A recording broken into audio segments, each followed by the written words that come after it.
Assalamualaikum warahmatullahi wabarakatuh. Mari kita bernostalgia bersama Dai Sejuta Umat, Kiai Haji Zainuddin MZ.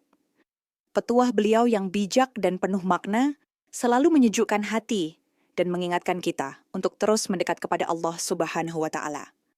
Jangan lupa subscribe, like, dan share channel Ngaji di Teras Online agar semakin banyak yang merasakan manfaatnya. Enak loh, kata kita. Dia juga bilang, yang enak kan lo. Pelangi itu nggak pernah di atas kepala kita. Kata tukang beca, aduh enak ya naik Mercy.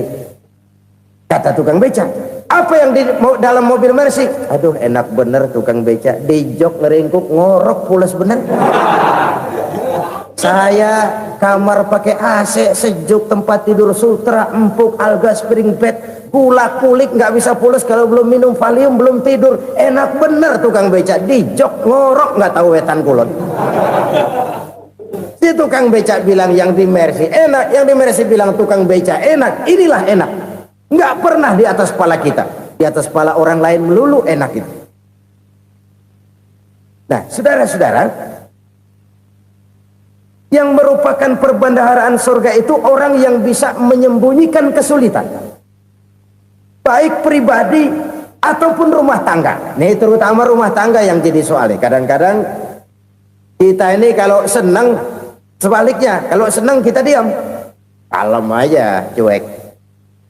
Banyak banget duit kita bawaan, diam aja udah, malah ketemu orang takut. Tapi begitu susah sekampung tahu. Padahal Nabi mengajarkan perbendaharaan surga itu menyembunyikan musibah.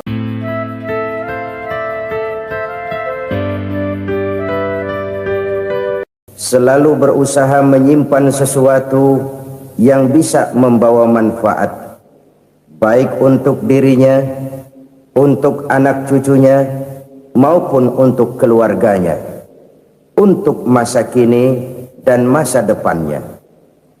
Kadang simpanan itu berbentuk uang, kadang berupa tanah, lain saat berbentuk pabrik, dan lain sebagainya. Sementara masa depan yang paling pasti adalah akhirat. Jika untuk masa depan dunia, kita rela memeras keringat, membanting tulang, pergi pagi dan pulang petang, menyimpan uang, menyimpan tanah, menyimpan pabrik, pernahkah kita merenung jika satu saat kiamat datang, kita dibangkitkan dari kubur masing-masing, berdiri di padang mahsyar untuk mempertanggungjawabkan seluruh kegiatan hidup kita di dunia ini, lalu kita akan menuju ke alam akhirat. Sudahkah kita mempunyai simpanan untuk akhirat kita? Pada pertemuan kali ini saya ingin menyampaikan sebuah hadis di mana Rasulullah sallallahu alaihi wasallam bersabda, arba'un min kanzil jannah. Simpanan sorga ada 4 macam. Yang pertama, ikhfa'us sadaqah, menyembunyikan sedekah. Saudara-saudara kaum muslimin, sebagaimana yang kita maklum bahwa Allah Subhanahu wa ta'ala melebihkan sebagian rezeki dari kita terhadap yang lain. Ada yang kaya, ada yang setengah kaya, ada yang miskin, ada yang setengah miskin, dan selanjutnya. Ada yang gajinya kecil tapi penghasilannya gede. Ada yang penghasilannya gede tapi nggak punya gaji. Ada juga yang memang gajinya gede dan penghasilannya gede. Kelebihan rezeki merupakan sunnatullah dan tidak harus membuat kita merasa lebih dari yang lain. Bahkan sebaliknya, kelebihan itu harus membuat kita ringan tangan untuk menolong mereka yang memang memerlukan pertolongan. Kalau saudara diberikan ilmu, maka pertanyaan akhirat cuma satu: ilmumu kau amalkan untuk apa? Kalau saudara diberikan umur yang panjang, pengadilan akhirat juga bertanya satu: umurmu kau habiskan di mana? Tapi kalau saudara diberikan harta, pengadilan akhirat akan bertanya dua: Hartamu kau dapat dari mana, kau belanjakan kemana. Dari mananya ditanya, dan kemananya juga ditanya. Oleh karena kita akan dimintakan pertanggungan jawab, maka amanah yang bernama harta ini harus kita gunakan dengan sebaik-baiknya. Ada penggunaan yang merupakan kewajiban, itu zakat namanya. Ada penggunaan yang sewaktu-waktu, itu infak namanya. Ada yang lebih sewaktu-waktu lagi, dan itu sedekah namanya. Zakat dia terikat oleh haul dan nisab, oleh putaran batas waktu dan ukuran dari harta itu sendiri. Sedangkan infak terikat oleh situasi dan kondisi perekonomian seseorang. Sedangkan sedekah tidak terikat dengan apapun. Dalam kondisi seperti apapun kita bisa melakukan sedekah dengan yang terkecil sekalipun. Sampai-sampai Rasulullah SAW mengajarkan, la tahkiranna minal ma'rufi syai'an walau an talqa akhaka biwajhin talik. Atau ada hadis, tabassumuka fi wajhi akhika laka sedekah. Senyumanmu kepada temanmu adalah sedekah. Jadi untuk melakukan sedekah tidak harus dalam berbentuk uang. Dengan ilmu kita bisa sedekah, dengan tenaga kita bisa bersedekah, dengan pikiran kita bisa bersedekah, bahkan senyum kepada teman itu pun sedekah. Jadi kalau sedekah dengan uang memang belum punya uang, nyengir aja banyakin. Itu asal pada tempatnya, jangan lalu ketemu tiang listrik cengengesan. Tentu tidak pada tempatnya dan tidak wajar. Nah, sedekah yang paling dicintai Allah adalah sedekah yang disembunyikan. Artinya jauh dari sifat riya. Kan kadang-kadang ada orang sedekah itu disebutkan namanya. Apa tidak bagus? Kalau memang niatnya ikhlas, ya bagus-bagus saja. Untuk memberikan sugesti kepada yang lain. Si Fulan bin Fulan nyumbang sekian, diumumkan. Boleh kalau niatnya untuk memberikan rangsangan kepada yang lain supaya dia menyumbang lebih besar dari orang tadi. Tapi kalau itu mendatangkan riya, maka sedekah yang paling dicintai Allah adalah sedekah yang disembunyikan. Tangan kiri saja tidak tahu apa yang diberikan oleh tangan kanan. Sedekah yang dilakukan dengan ikhlas akan merupakan perbendaharaan surga, tersembunyi dari pandangan orang lain, tidak seorang pun tahu. Karena memang sikap yang baik adalah melupakan kebaikan dan mengingat kesalahan. Itu salah satu ciri orang bahagia. Orang yang selalu mengingat kesalahannya dan berusaha melupakan segala kebaikannya. Kalau dia akan berada kebaikan, dia tidak bisa ikut, dia merasa rugi karena dia merasa belum pernah berbuat baik. Tapi kalau akan melakukan kesalahan baru, dia ingat kesalahan yang sudah-sudah, sehingga terhalang baginya untuk melakukan satu kesalahan baru. Demikianlah saudara-saudara, bahwa Allah melebihkan rizki sebagian kita dari yang lain, agar terjadi tolong-menolong dalam kehidupan ini. Jadi kesenjangan yang nature, kesenjangan yang alami, itu sunnatullah. Ada yang kaya, ada yang miskin, ada yang kelas menengah. Nah, kenapa lalu sekarang kita berusaha mengentaskan kemiskinan? Oleh karena adanya kesenjangan struktural. Kalau yang kaya bisa semakin kaya, kenapa yang miskin tidak bisa naik jadi ikut sedikit kaya? Sebab pada dasarnya Islam adalah agama yang sejak turunnya sudah berupaya memerangi kemiskinan. Bahkan dikatakan kemiskinan itu mendekatkan kepada kekufuran. Orang kalau miskin udah dekat banget sama kafir. Gampang menjadi kafir. Berapa banyak saudara-saudara kita yang oleh karena soal perut, oleh karena soal materi, terpaksa meninggalkan dan menanggalkan akidahnya. Menjual petunjuk yang diberikan Allah dengan kesenangan dunia yang cuma sebentar ini. Na'udzubillah, thumma na'udzubillah. Jadi makin kita sembunyikan satu sedekah, semakin banyak perbendaharaan kita di surga. Sedekah yang paling dicintai Allah adalah sedekah yang disembunyikan. Malahan ada seorang sufi, dia punya kebiasaan kalau pergi sholat Jumat dia bawa uang, itu uang dia taruh di bawah tikar masjid. Dia niat sedekah kepada siapa saja yang nemuin itu duit. Maksudnya apa? Supaya yang nemuin nggak tahu siapa yang punya duit. Demikian dia saking ingin menyembunyikan sedekahnya. Karena sifat ria itu bisa memakan amal kita sendiri. Ria itu termasuk menyebut-nyebut kebaikan kita. Orang yang suka nepuk dada, sedikit-sedikit ngitungnya kalau nggak gua. Tuh kalau nggak gua tuh yang belas itu kalau nggak gua. Iya kalau nggak lu kenapa emang? Orang yang suka menepuk jasad, tuh biasanya memang begitu, saudara-saudara. Kalau perang lagi berkecamuk, orang nggak sempat ngaku jadi pahlawan.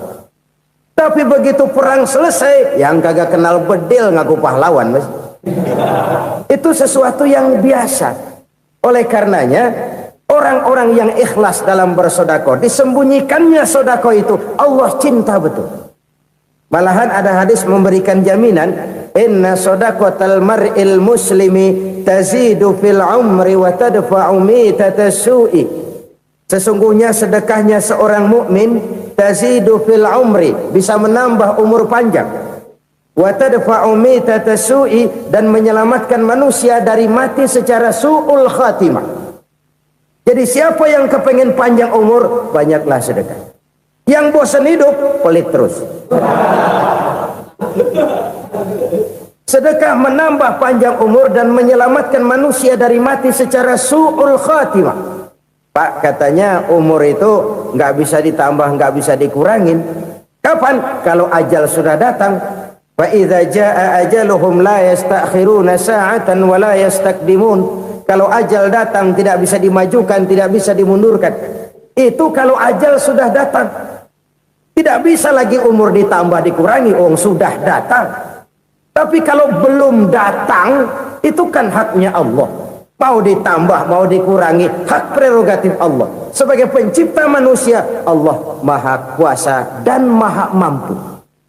Sedekah ini menambah panjang umur dan menyelamatkan manusia dari mati secara su'ul khatimah. Itu orang mati kan sama ya, kondisinya mati, nggak nafas. Tapi hakikat mati kan lain-lain. Ada yang mati itu husnul khatimah, baik akhirnya. Misalnya lagi ngaji mati, lagi sholat mati, lagi sedekah mati. Ini yang dinamakan dengan husnul khatimah, baik di akhirnya. Sebaliknya ada yang su'ul khatimah, jelek di akhirnya. Ini yang jadi catatan akhir. Lagi nyekek botol, mampus. Lagi banting kartu, modar. Su'ul khatimah, jelek pada akhirnya. Sedekah menyelamatkan manusia dari mati secara su'ul khatimah. Dan kita semua kepengen mendapat husnul khatimah, jauh dari su'ul khatimah. Oleh sebab itu yang bisa menyelamatkan kita dari penyakit itu antara lain adalah sedekah yang disembunyikan, yang dikerjakan dengan ikhlas karena Allah, tidak karena kepengen dipuji orang, tidak karena ingin dikatakan orang pemurah. Sebab orang dermawan itu orang yang memberi tanpa harus diminta. Kalau masih harus diminta, ya belum dermawan namanya, masih harus diminta. Kalau nggak diminta ya tulus, lolos, polos. Saudara-saudara kaum muslimin rahimakumullah, harta adalah amanat dan akan kita pertanggungjawabkan. Allah melebihkan rizki sebagian kita dari yang lain agar kita saling tolong menolong, bantu membantu. Nabi janjikan, siapa yang meringankan beban saudaranya muslim di dunia, Allah akan meringankan bebannya di akhirat nanti. Sebuah jaminan dari baginda Nabi. Si orang yang kita bantu barangkali tidak bisa membalas, Allah yang akan membalas lewat jalan lain yang tidak pernah kita sangka-sangka. Ada orang tanya, Pak, ini ada orang nyumbang masjid sambil marah-marah, bagaimana? Saya bilang sumbangannya aja ambil, marahnya jangan. Marahnya jangan diambil, itu urusan dia. Saudara-saudara kaum muslimin rahimakumullah, Umat Islam ini kan umat yang punya potensi besar. Kadang kita merenung, kenapa kadang-kadang pembangunan masjid kok lambat sekali? Kalau hotel hari ini peletakan pertama, bulan depan peresmian. Supermarket hari ini peletakan batu pertama, minggu depan peresmian. Tapi kalau sudah yang namanya masjid, kadang-kadang peletakan batu pertama sekaligus jadi batu terakhir. 3 tahun, 4 tahun, campur nebar jalak di jalanan, duit dijaring kayak ikan sepat. Apa tidak ada orang Islam yang kaya? Banyak. Apa tidak ada pengusaha muslim yang jadi konglomerat? Ada. Lalu yang belum banyak itu yang komit terhadap nilai-nilai agamanya. Akhirnya kita jatuh jadi umat yang lemah. Belum ada pengusaha konglomerat muslim buka pabrik supermi cap beduk misalnya umpamanya atau pabrik kecap cap sorban supaya identitas keislamannya sedikit kelihatan. Kita jatuh jadi umat yang lemah karena potensi tidak terinventarisir dengan baik. Kita ini ibarat kompor yang cuma matengin nasi orang lain. Potensi kita dimanfaatkan oleh orang lain. Ukhuwah Islamiyah kita baru terbatas kepada silaturahmi. Ukhuwah di bidang ekonomi kita lemah, ukhuwah di bidang kebudayaan kita lemah, apalagi ukhuwah di bidang politik kita lebih rapuh lagi. Padahal ukhuwah itu adalah totalitas kehidupan manusia, menyangkut ipolek sosbud, memerlukan nilai-nilai ukhuwah. Jadi oleh karena itu mari kita menyadari di dalam harta kita, walaupun kita yang cari pergi pagi pulang sore peras keringat banting tulang, di sana ada harta anak yatim, di sana ada hak masjid, di sana ada hak pesantren, di sana ada hak jihad. Berbahagialah seseorang apabila dia oleh Allah dijadikan keran itu menyimpan air, tapi tidak untuk dirinya, tapi disalurkannya kepada mereka yang memang memerlukannya. Saudara-saudara kaum muslimin rahimakumullah, ini yang pertama. Jadi perbendaharaan surga adalah menyembunyikan sedekah. Orang lain nggak tahu, kita pun nggak pernah ngitung-ngitung. Kita anggap lewat begitu saja, padahal itu deposit akhirat. Satu. Yang kedua, perbendaharaan surga itu apa? Wa kitmanul musibah, menyembunyikan kesulitan. Kadang orang takut menghadapi kesulitan, tapi makin kita merenung, hidup ini kan sebenarnya urusan. Takut sama urusan ya jangan hidup. Tandanya orang hidup itu kalau punya urusan. Urusan melupakan problem sering menimbulkan kesulitan. Kesulitan bukan untuk ditakuti, tapi untuk diatasi dan dicarikan jalan keluarnya. Siapa sih orangnya yang nggak pernah sulit-sulit? Makin tinggi status sosialnya, makin gede urusannya. Makin tinggi kualitas imannya, makin berat tingkat kesulitannya. Cuma memang yang namanya enak itu seperti pelangi. Biang lala itu nggak pernah di atas kepala kita, di atas kepala orang melulu. Lo sih enak lo, kata kita. Dia juga bilang yang enak kan lo. Pelangi itu nggak pernah di atas kepala kita. Kata tukang beca, aduh enak ya naik Mercy. Kata tukang beca, apa yang di dalam mobil Mercy? Aduh enak bener tukang beca, di jok ngeringkuk ngorok pules bener. Saya kamar pakai AC sejuk, tempat tidur sutra empuk, alga spring bed, gula kulik nggak bisa pules kalau belum minum Valium, belum tidur. Enak bener tukang beca, di jok ngorok nggak tahu wetan kulon. Si tukang beca bilang yang di Mercy enak, yang di Mercy bilang tukang beca enak. Inilah enak, nggak pernah di atas kepala kita, di atas kepala orang lain melulu enak itu. Nah saudara-saudara, yang merupakan perbendaharaan surga itu orang yang bisa menyembunyikan kesulitan, baik pribadi ataupun rumah tangga. Nih terutama rumah tangga yang jadi soalnya. Kadang-kadang kita ini kalau senang, sebaliknya kalau senang kita diam, kalem aja, cuek. Banyak banget duit kita bawaan, diam aja udah. Malah ketemu orang takut. Tapi begitu susah, sekampung tahu. Padahal Nabi mengajarkan perbendaharaan surga itu menyembunyikan musibah, menyembunyikan kesulitan. Kalau enak, cerita sama orang-orang. Kalau nggak enak, rasain sendiri, tekan sendiri, atasin sendiri. Kita kan sebaliknya. Senang kita diam, asal lagi susah, paling tidak kita nyari teman buat cerita kesusahan. Siapa orangnya yang nggak pernah susah? Cuma soalnya bagaimana kita mengatasi kesusahan itu sendiri. Begitu juga misalnya kalau orang sudah berumah tangga, itu orang tuanya harus menjadi tempat dia cerita yang enak-enak saja. Yang nggak enak rasain berdua, selesaikan berdua, atasin berdua. Jangan dibalik. Asal senang diam, giliran susah saja. Maknya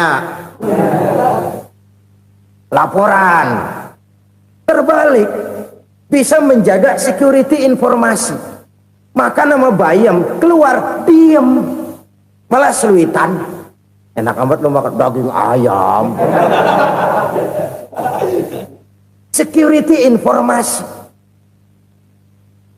Saudara-saudara kaum muslimin rahimakumullah. Ujian yang terberat itu yang pernah diberikan kepada para nabi, para rasul, para aulia, para ulama. Makin tinggi keimanan, makin berat bentuk kesulitan. Ayo saya kemukakan satu contoh saja. Ada seorang nabi yang kaya, nabi kaya, namanya Nabi Ayub. Iblis kalau orang begini kan keki, ibadahnya rajin, kaya. Nih yang kayak begini susah digodain. Kalau ibadahnya rajin, miskin, kali bisa disogok. Sini imannya mantap, ibadahnya rajin, kaya, nabi lagi. Oh, tapi namanya iblis nggak kurang akal. Laporan, Tuhan, kenapa Les? Ya ini bahasa saya, bahasa Qurannya sih nggak gitu. Itu hambamu yang namanya Ayub, dia rajin ibadah cuma karena dikasih kaya aja. Coba kasih miskin dia, berhenti dia sembahyang. Ah, kamu bisa aja. Saya tahu Ayub itu hambaku yang ikhlas. Saya buktiin Tuhan, silahkan. Dibuktiin lah, iblis turun ke alamin. Yang mula-mula dia lakukan, dia rusak sawah ladang Nabi Ayub. Dia binasakan binatang ternak Nabi Ayub. Sehingga dalam waktu singkat, jatuhlah Nabi Ayub dari orang paling kaya jadi orang paling miskin. Beliau masih ibadah di mihrab dalam masjid. Datang iblis. Saudara Ayub, ya, lagi ngapain? Ibadah. Nyembah Allah, nyembah Allah. Oh, percuma. Kenapa? Tuhan yang ente sembah nih, dia udah bikin miskin ente. Sawah ladang ente hancur lebur, binatang ternak binasa. Sekarang ente jadi orang paling miskin. Ngapain nyembah Tuhan kayak begitu? Tekor. Udah berhenti dah ibadah, berhenti ibadah. Ini iblis sama Tuhan laporannya lain, yang dikerjakan kepada Nabi Ayub juga lain. Benar begitu iblis kata Nabi Ayub? Iya. Sawah ladang saya habis, buras. Binatang ternak saya binasa, binasa. Saya miskin, bangpak. Apa jawab Nabi Ayub? Bukan innalillahi, ya ini hebat. Alhamdulillahillazi a'tani wa akhza minni. Segala puji bagi Allah yang telah memberikan harta kepada saya dan sekarang mengambilnya lagi. Alhamdulillah. Allah yang ngasih, Allah yang ambil. Itu mah urusan Allah. Iblis cuman ibadah jalan terus, sujud lagi Nabi Ayub. Iblis seleher gondok banget. Dasar Nabi nggak mempan dia apa-apain. Miskin malah alhamdulillah. Allah yang ngasih, Allah yang ambil. Jadi kalau kita tidak komit, kita tidak terikat kepada kaya, miskin, senang, susah, apa yang bisa bikin kita susah? Jadikan kekayaan, kemiskinan, jadikan senang, susah sebagai anak buah yang bisa kita atur. Jangan kekayaan ngatur kita, jangan kemiskinan ngatur kita. Kita yang harus mengatur mereka. Senang, susah, kaya, miskin, bahagia, sengsara, jadikan itu anak buah yang bisa kita atur. Kalau sekarang kita kaya, lain saat boleh jadi kita miskin, semiskin-miskinnya. Allah yang ngasih, Allah yang ngambil. Tenaga mana yang bisa menghalangi? Ibadah jalan terus. Iblis makin gondok. Dasar Nabi loh. Akhirnya apa? Nabi Ayub dikerjain, diberikan penyakit. Demikian fatal penyakitnya. Bayangin, udah miskin sakit. Masya Allah. Miskin sakit. Sakitnya nggak lama, kira-kira 16 tahun. Istrinya 3, 2 mental minta ceraiin. Ngerawatin laki bengek begini. Senang belum tentu, susah udah pasti nih. Cerai aja, cerai dah. Cerai. Tinggal satu Siti Rahmah yang setia menemani beliau. Sesetia-setianya hati perempuan. Satu saat Siti Rahmah bilang, "Bang, iya, abang kan Nabi, Bang. Lalu, namanya Nabi kan doanya jarang meleset, Bang. Maksud kamu minta kenapa sih sama Tuhan biar abang sembuh baik dah, Bang?" Siti Rahmah, "Iya. Saya sakit berapa tahun sih dah? 16 tahun, Bang. Sebelum ini saya sehat berapa tahun? Ya kira-kira 60 tahun, Bang. Nah, coba ente banding-bandingin, Rahmah. Saya dikasih sehat 60 tahun. Dikasih sakit 16 tahun. Sudah nggak sabar mau doa kepada Allah minta sembuh. Saya malu kepada Allah. Diuji dengan yang luar biasa seperti ini, tidak mengganggu stabilitas kehambaannya. Dia tetap menghamba kepada Allah Subhanahu wa ta'ala. Saudara-saudara kaum muslimin rahimakumullah.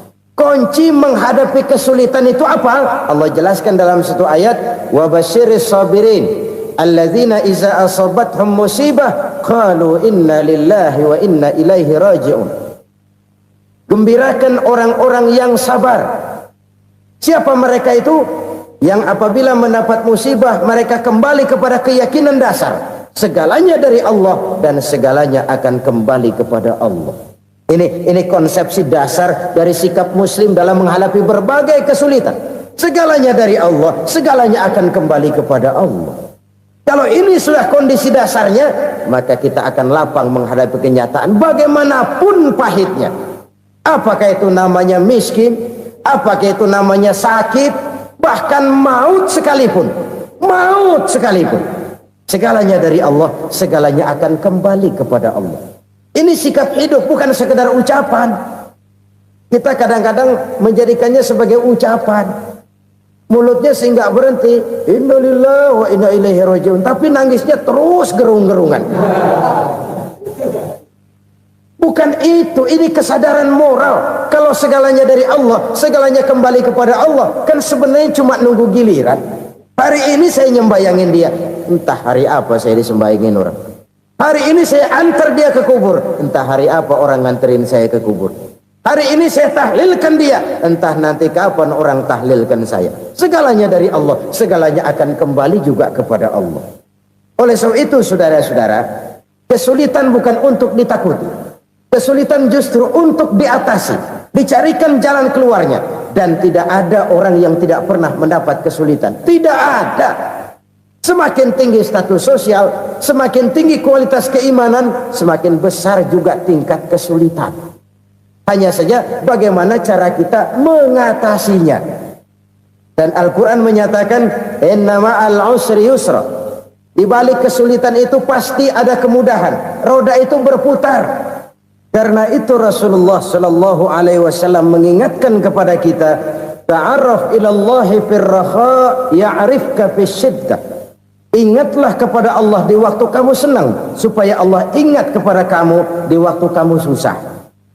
Kalau waktu senang kita ingat kepada Allah, kita susah, Allah tidak akan meninggalkan kita. Tapi kalau waktu senang kita jauh dari Allah, sujud tidak sempat, dengan masjid jauh, ketika senang kita lupakan Allah. Nanti begitu kita susah, Allah lupakan kita. Dan itu menyakitkan. Oleh karena itu orang-orang tua kita dulu bilang, kalau lagi sehat ingat-ingat lu bakal sakit nanti. Kalau lagi kaya ingat-ingat satu saat kita bakal jatuh miskin. Bahkan kalau lagi muda ingat-ingat kita bakal tua. Dan yang terpenting, kalau lagi hidup ingat-ingat kita bakal mati. Saudara-saudara kaum muslimin rahimakumullah. Jadi yang kedua yang merupakan perbendaharaan surga, menyembunyikan musibah. Saudara-saudara kaum muslimin rahimakumullah. Hal ketiga yang merupakan perbendaharaan surga adalah wasilatur rahmi. Orang yang suka bersilaturahmi. Sebagaimana yang kita maklum bahwa manusia adalah makhluk yang disebut zon politika. Makhluk sosial yang tidak mungkin hidup sendiri-sendiri. Betapa dan siapapun kita memerlukan orang lain. Bodoh betul manusia kalau tinggal di tengah masyarakat tapi tidak mau bermasyarakat. Merasa hebat sendiri, pinter sendiri, gagah sendiri, kaya sendiri. Mungkin kalau mati juga ngubur sendiri. Jangankan kita di sini, di sorga saja Nabi Adam waktu sendirian bengong melulu, mondar mandir. Allah tegur dam sepi dam. Ya ini kalau bahasa saya. Iya Tuhan, sepi ini nggak ada coret-corekan pisan ini. Diciptakan Siti Hawa baru anteng Nabi Adam. Itu di sorga. Cobalah. Umpamanya saudara tinggal di Jakarta nih. Kayak bener. Apaan aja di Jakarta punya saudara dah. Jembatan Semanggi ambil. Monas Buntel bawa pulang. Hotel-hotel ambil semua. Cuman tinggal di Jakarta sendirian. Apa enaknya? Betapa dan siapapun kita perlu orang lain. Tidak ada seorang pun yang bisa memenuhi kebutuhan hidupnya secara sendiri-sendiri. Nah, Islam telah menyelamatkan manusia dari ras diskriminasi, mengikat manusia dengan persaudaraan yang berlandaskan kepada akidah. Karena itu dianjurkan bersilaturahmi. Bahkan Nabi menyatakan, "Man arada ayyubsata lahu fi rizqihi wa yunsa'a fi atharihi falyasil rahimah." Siapa yang kepengen diluaskan rezekinya dan dipanjangkan usianya, banyaklah ia bersilaturahmi.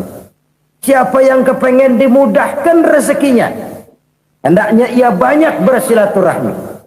Kalau banyak teman, kesulitan kan paling tidak ada tempat cerita.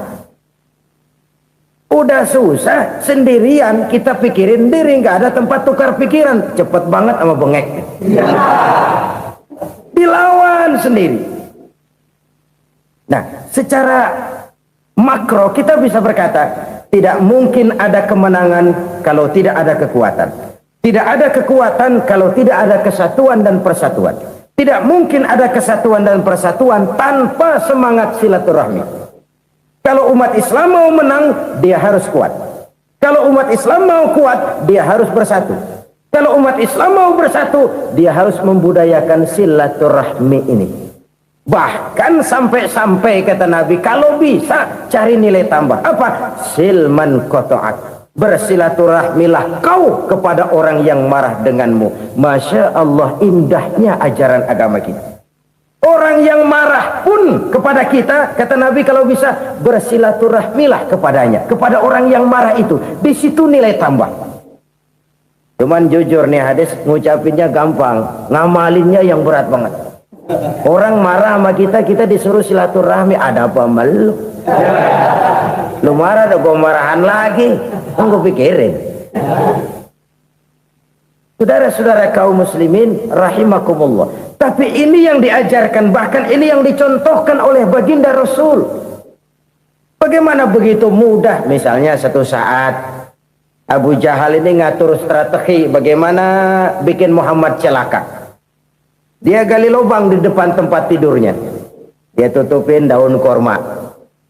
Terus dia panggil seseorang, ke sini. Kasih tahu Muhammad, pamannya sakit keras, minta ditengokin. Berangkat orang ini ke sana. Muhammad, labbaik. Pamanmu sakit keras, dia minta ditengokin. Baik, saya akan datang menjenguk beliau.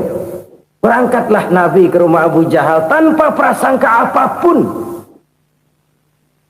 Abu Jahal udah pasang setil, selimut 3 rangkap setengah dipakai, persis kayak orang meriang.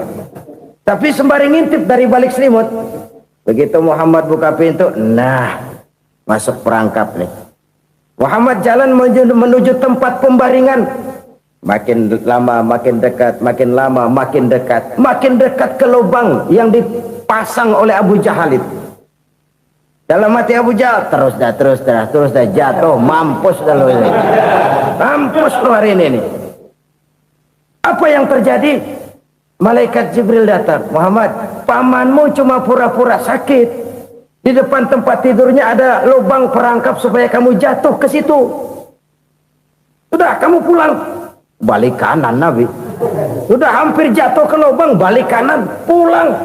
Bayangin kecewanya Abu Jahal. Muhammad dikit lagi, Muhammad dikit lagi. Enggak paman, saya pulang aja. Emosi bangun dari tempat tidur, enggak sadar kalau lagi pura-pura sakit. Lompat ngejar Nabi, dia lupa dengan lubang yang dia gali. Usrak, nyemplung sendiri ke dalam lubang.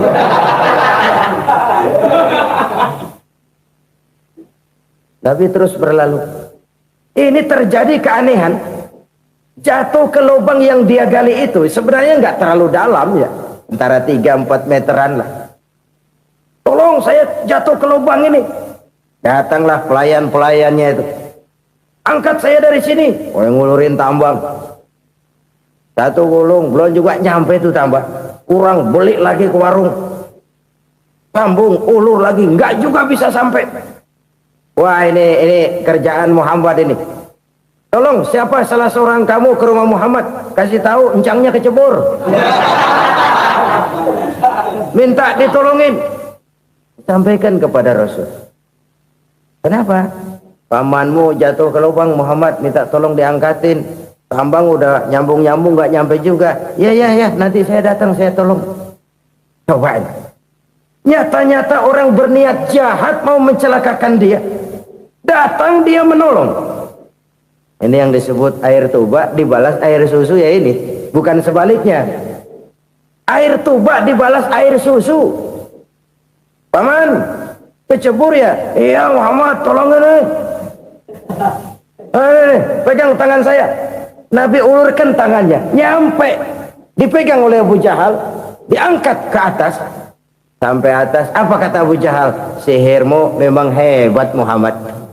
Udah ditolongin dikata sihir. Yang enak kita kemplang kan itu orang begitu. Urusan apa? Tapi inilah akhlak. Kalau bisa kamu bersilaturahmilah dengan orang yang marah kepadamu sekalipun. Orang marah kita tetap baik. So, kalau kita berbuat baik sama orang yang memang baik, rasanya sih biasa-biasa aja. Orang baik kita baik lagi, ya draw aja, belum ada nilai tambah di situ. Baru ada nilai tambah kalau kita bisa berbuat baik kepada orang yang nyakitin kita. Itu namanya kita setingkat di atas dia. Dia sakitin kita, kita berbuat baik sama dia. Dia pelit sama kita, kita baik sama dia.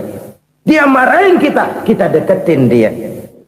Di situ kita punya nilai tambah. Jadi siapa yang ingin diluaskan rezekinya kata Nabi dan dipanjangkan umurnya, hendaklah ia banyak-banyak bersilaturahmi.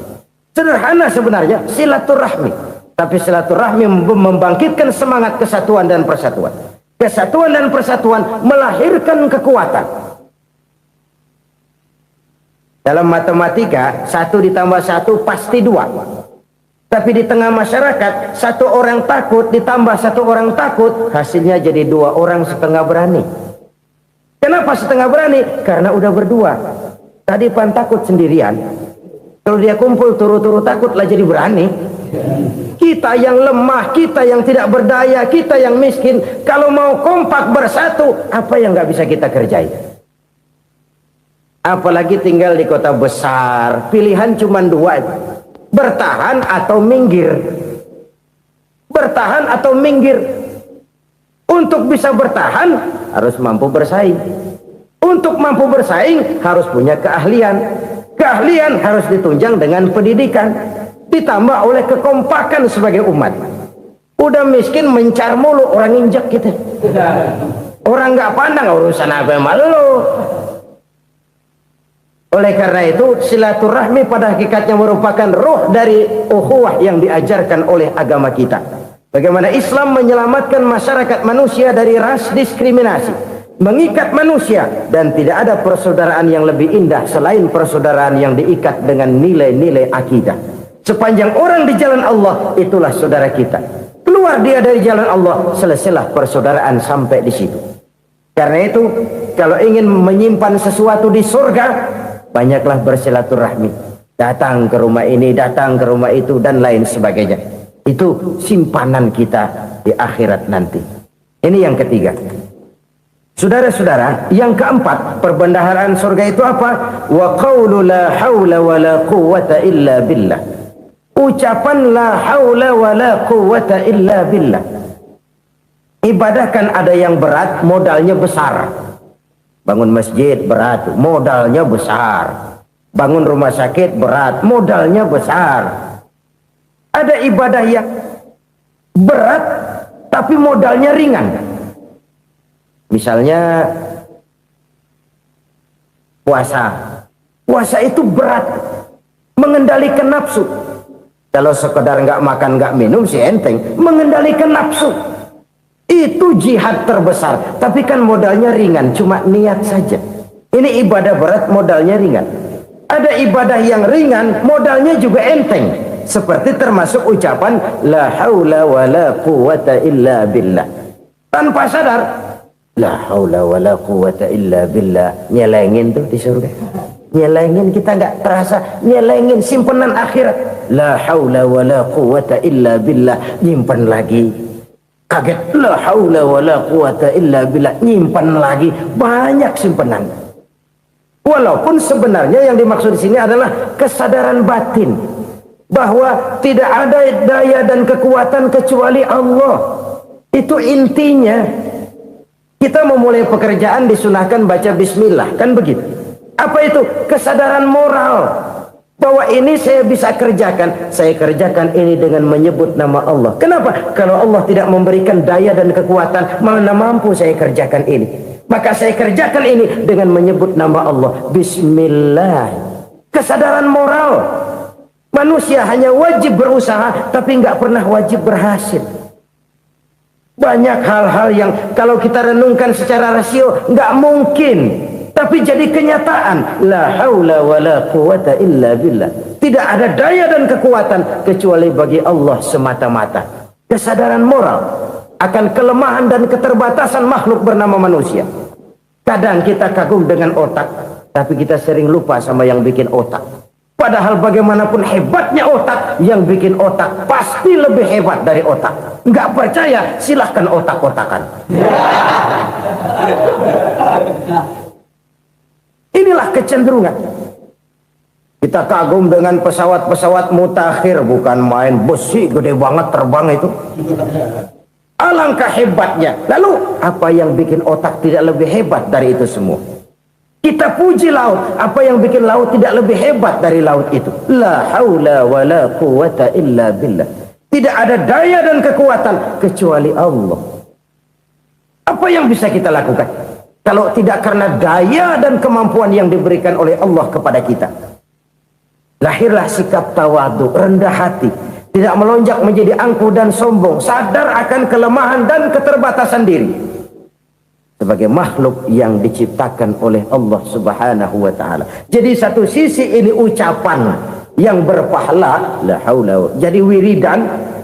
Pada sisi lain ini kesadaran moral, sikap mental, kesadaran batin, bahwa yang punya daya dan kekuatan itu cuma Allah. Kita nggak pantas untuk sombong, sebab sombong itu pakaiannya Allah. Kita nggak sedang pakai pakaian Allah, kegedean. Dan makin kita renungi, makin terbentur.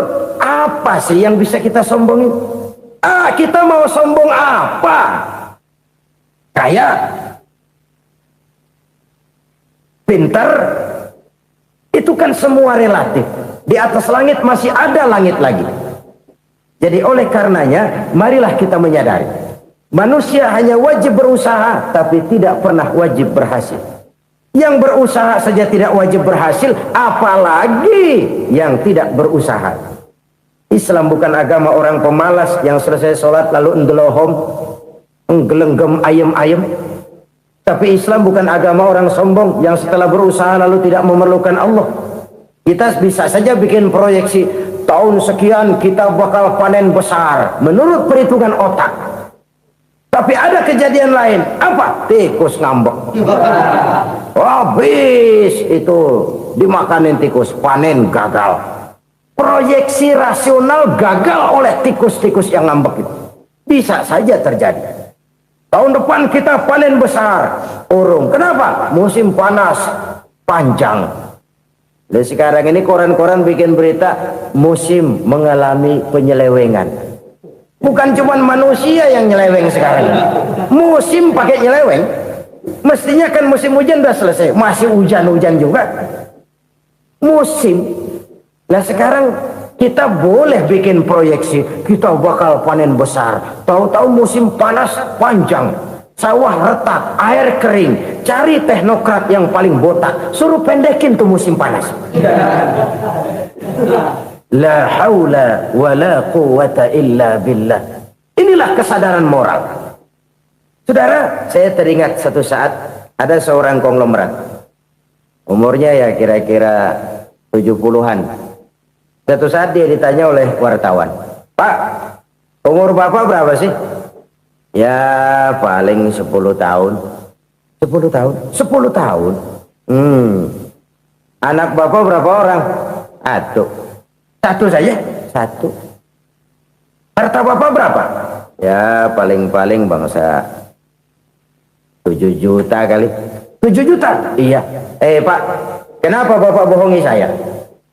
Bapak punya buku biografi, koran-koran, majalah-majalah banyak memuat cerita riwayat hidup Bapak.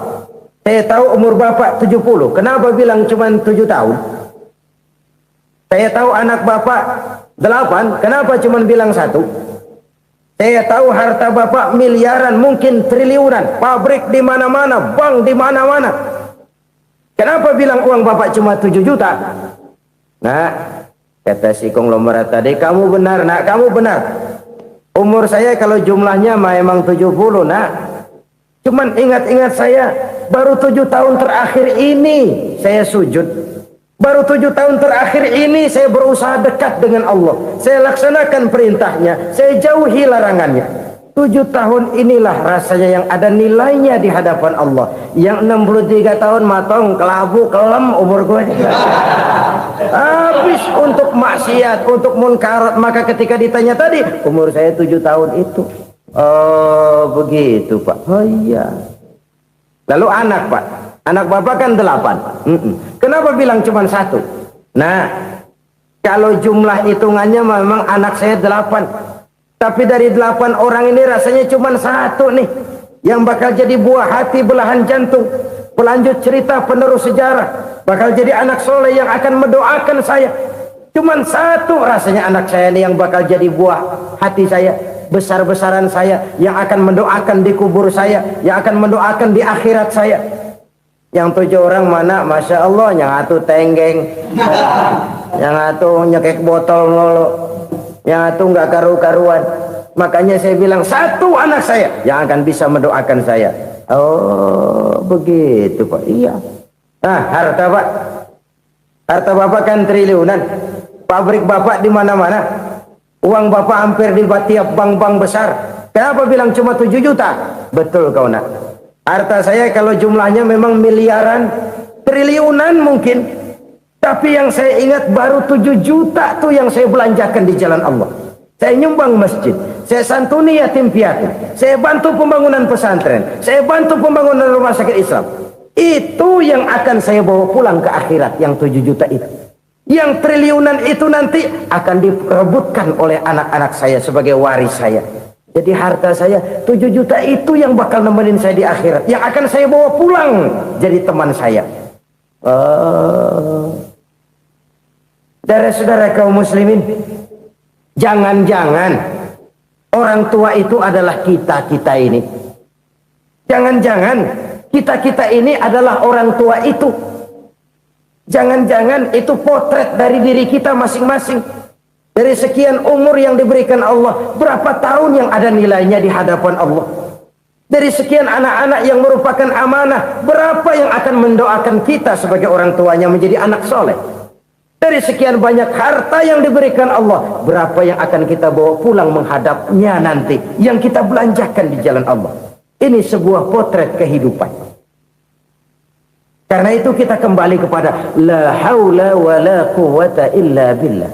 Kita wajib berusaha, kita wajib berikhtiar. Selebihnya segala daya dan kekuatan hanya milik Allah saja semata-mata.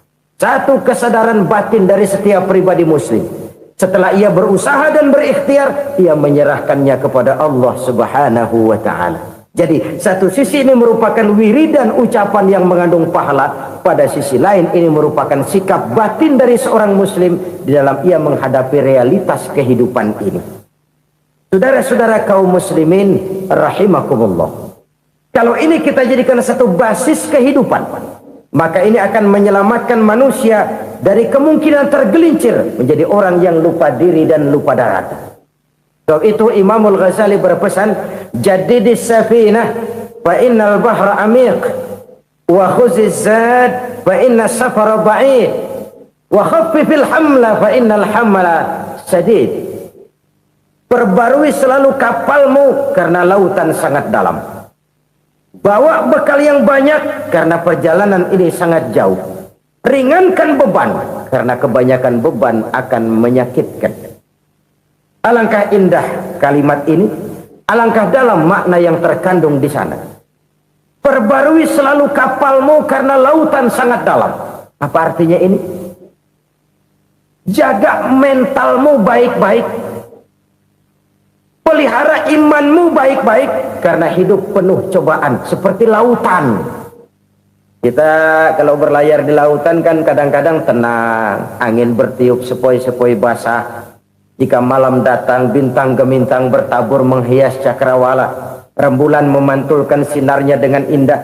Dalam keadaan begitu berlayar enak, tapi lain saat ombak menggunung, halilintar menyambar, angin topan bertiup. Berapa banyak sudah saudara-saudara kita yang tenggelam di lautan dunia tanpa sadar bahwa dia belum sampai kepada pantai yang akan dituju. Berapa banyak sudah saudara-saudara kita yang tenggelam di lautan dunia ini tanpa sempat bangkit lagi. Dia menyangka sudah sampai kepada tujuannya. Hati-hati kapal jangan sampai bocor karena lautan sangat dalam. Iman ini jaga baik-baik karena hidup penuh dengan ujian. Wa khuzizat fa inna safara ba'id. Bawa bekal yang banyak karena perjalanan sangat jauh. Saudara mau ke Bandung, bawa duit. Saudara mau ke Surabaya, banyakan lagi duitnya.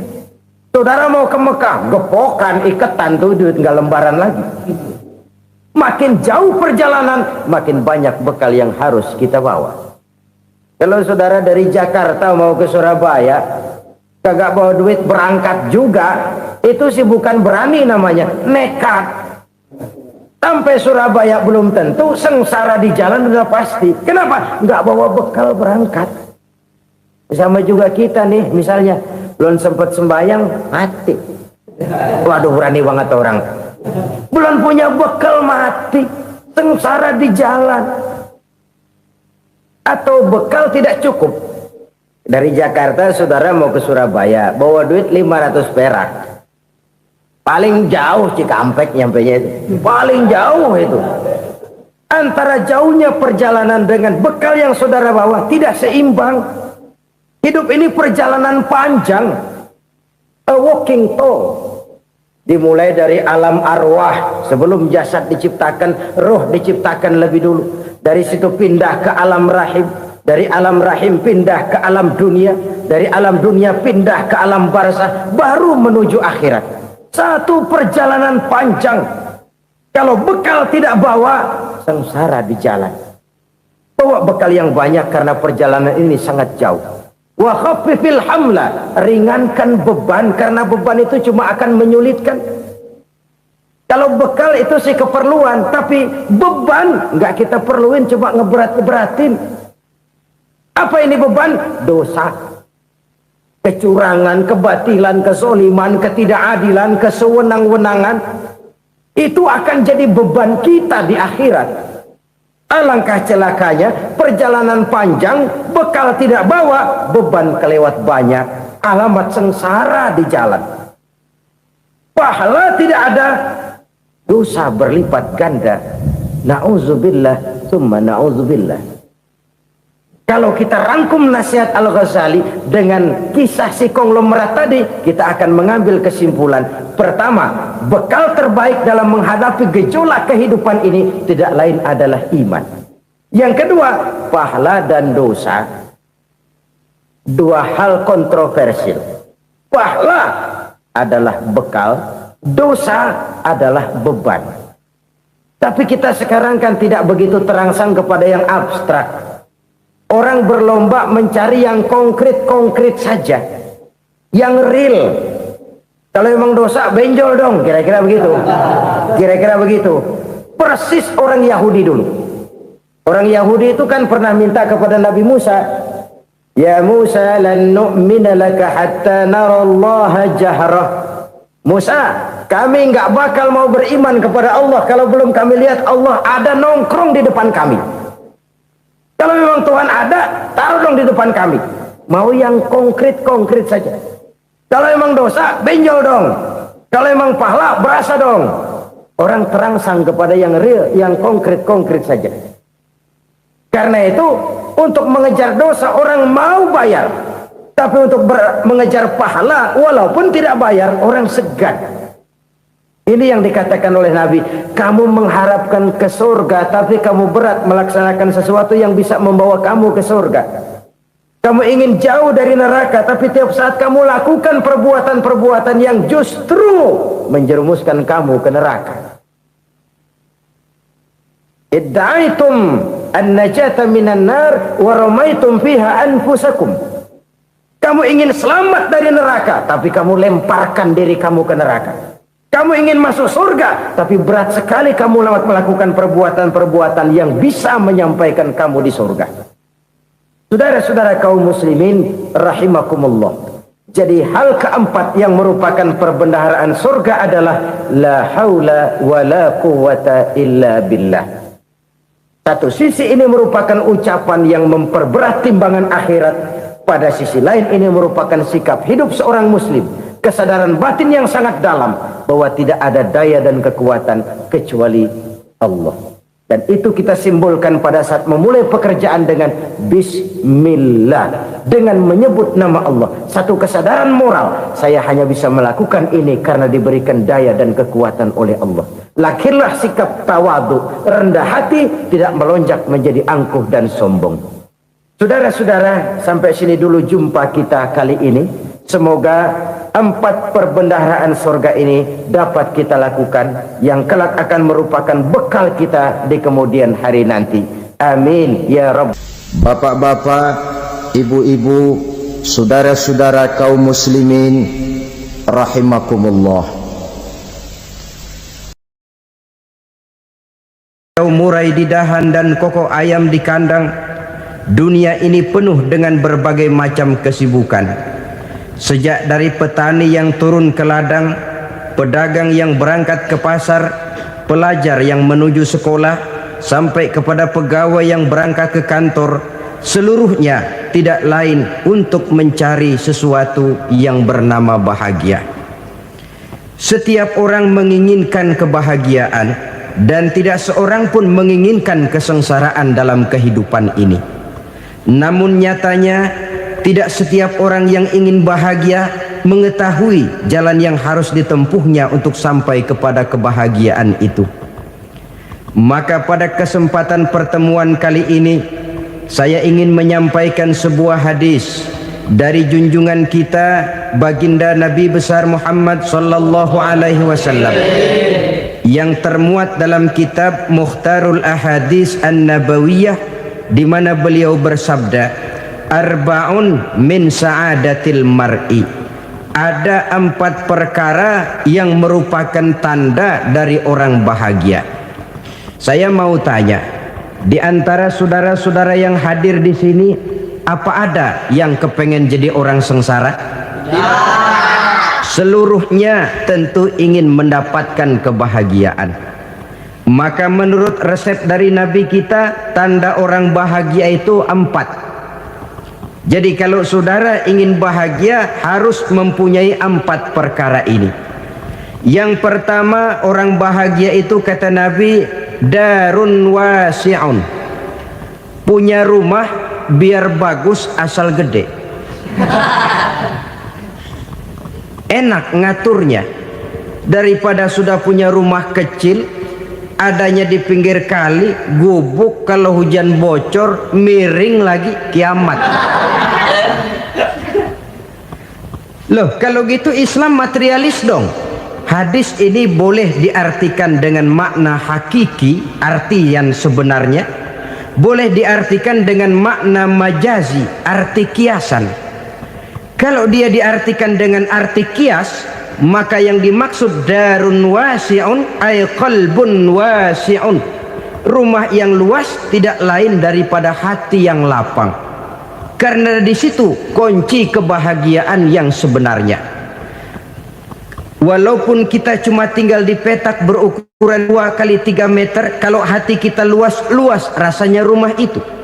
Tapi biar rumah kita halamannya saja puluhan ribu hektar, ada kolam renangnya, kamar tidurnya tidak lagi terhitung. Kalau hati yang menempati rumah itu sempit, maka akan terasa sempit jugalah rumah itu. Tempat bergantungnya tidak lain adalah hati. Marilah kita mencoba melihat berbagai pandangan orang tentang bahagia ini. Ada orang menyangka bahwa bahagia itu kalau dia mendapatkan harta yang sebanyak-banyaknya. Siapa yang banyak harta, dialah raja. Apa yang dia mau, seluruhnya bisa dibeli. Keamanannya, dia bisa menyewa petugas. Seluruh fasilitas untuk menyenangkan kehidupannya bisa dibeli. Pendeknya, hartalah segala-galanya dalam kehidupan. Sampai ada pepatah mengatakan, innad darahima fil amakini kulliha taksur rijala mahabatan wa jalala. Sesungguhnya harta, dinar, dirham, uang di mana-mana selalu bikin hebat orang yang memilikinya. Coba lihat, orang yang punya duit sama yang enggak punya duit, jangan gaya hidupnya, gaya jalannya aja lain.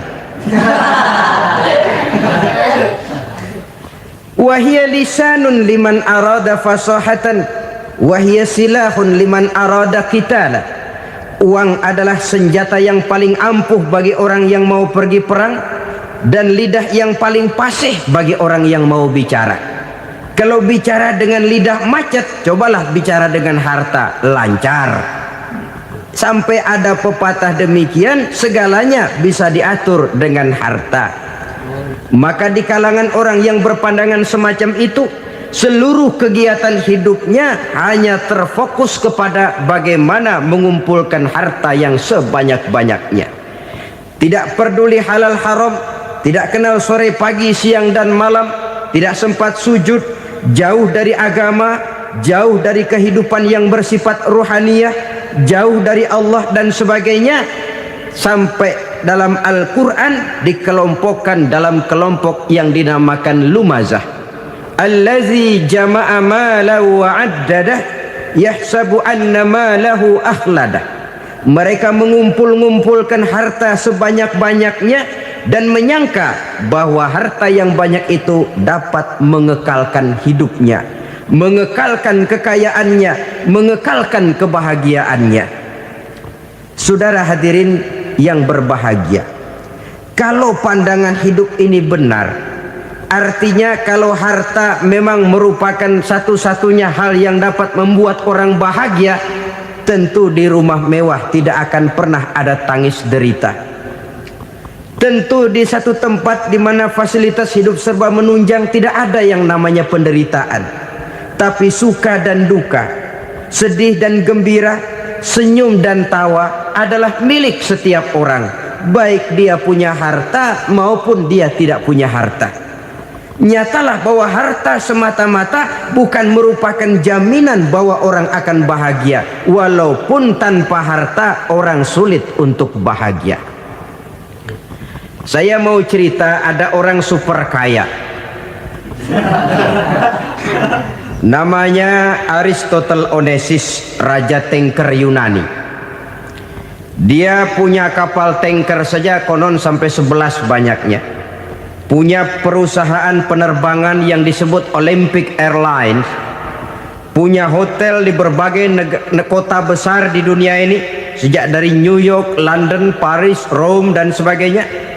Bahkan punya pulau yang dia namakan Pulau Scorpio. Ini kan namanya sudah kaya nggak tanggung-tanggung, punya pulau. Nah, dia punya 2 orang anak, yang satu laki-laki namanya Alexander, yang satu perempuan namanya Maria Onesius. Seluruh harapannya tertumpah kepada anak lakinya Alexander ini, yang akan meneruskan usahanya, meneruskan kekayaannya, meneruskan dinastinya. Apa yang terjadi? Ternyata anak yang dia harapkan yang bernama Alexander ini mati muda dalam kecelakaan pada waktu dia olahraga. Apa olahraganya? Namanya olahraga anak orang kaya, golongan jet set. Olahraganya olahraga pesawat terbang. Jatuh, ya nggak kapungut, habis mati. Tinggal satu anak perempuannya, Maria Onesius. Tapi anak perempuan ini juga malah urakan. Terakhir dia pacaran, bahkan kemudian kawin sama orang Rusia. Rupanya Aristotle Onesius ini broken. Kekayaannya yang berlimpah ruah, perusahaannya yang begitu banyak, siapa yang akan meneruskan? Siapa yang akan menggantikan? Sampai kemudian dia mengurung diri di Pulau Scorpio dan mati di sana secara mengenaskan. Seorang multi jutawan, seorang yang super kaya, mati menyendiri di pulau sepi. Ibarat kata pepatah, anak ayam mati di lumbung. Bukan kekurangan makanan, keurugan makanan. Begitu kehidupan Aristotle Onesius.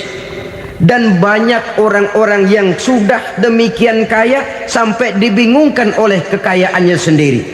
Telusurilah kehidupan David Rockefeller misalnya, Henry Ford misalnya, Adnan Khashoggi misalnya. Multi jutawan yang kadang-kadang dibuat keder oleh kekayaannya sendiri.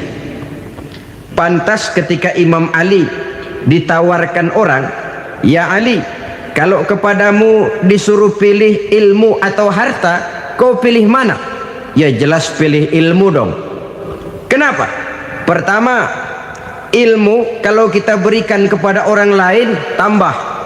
Tapi harta kalau kita berikan kepada orang lain kurang. Saudara punya uang 10.000, dibagi orang 5.000, jelas uang saudara berkurang. Tapi saudara punya ilmu diberikan kepada orang lain bisa, saudara pun makin mantap. Tidak lantas jadi bodoh karena ngajarin orang. Saudara bisa Fatihah lalu mengajarkan orang Fatihah, orang bisa, saudara pun makin hafal. Tidak lantas setelah diajarin orang ilmunya hilang. Begitu datang dia minta orang, "Tolong ajarin saya Fatihah," udah habis, nggak ada.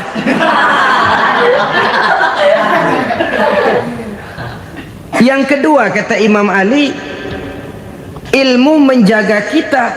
Kalau harta kita yang harus jaga. Makin banyak ilmu makin terpelihara diri seharusnya. Tetapi makin banyak harta makin bingung kita jaganya. Sampai kadang-kadang kalau perlu seluruh keliling rumah dipasangi alarm. Belum cukup disewakan anjing besar-besar, pasang di depan pintu, awas anjing galak. Masih belum cukup juga, cari centeng tukang-tukang kepruk jaga rumah. Masih terasa belum aman, padahal rumahnya dikelilingi tembok besar. Di balik tembok ada pintu-pintunya tebal. Di balik pintu itu terbuka masuk kamar, kamar pun ada pintunya, pintunya pun kuat. Masuk ke dalam kamar ada lemari, lemarinya pun pintunya kuat, dikunci, kuncinya pun kuat. Tapi terhadap seluruhnya yang timbul cuma sekedar was-was saja. Kesimpulannya sekali lagi, tanpa harta orang memang sulit untuk bahagia. Tapi harta semata-mata tidak merupakan jaminan orang akan bahagia. Dengan hati yang luas, itu modal utama untuk mencapai kebahagiaan hidup.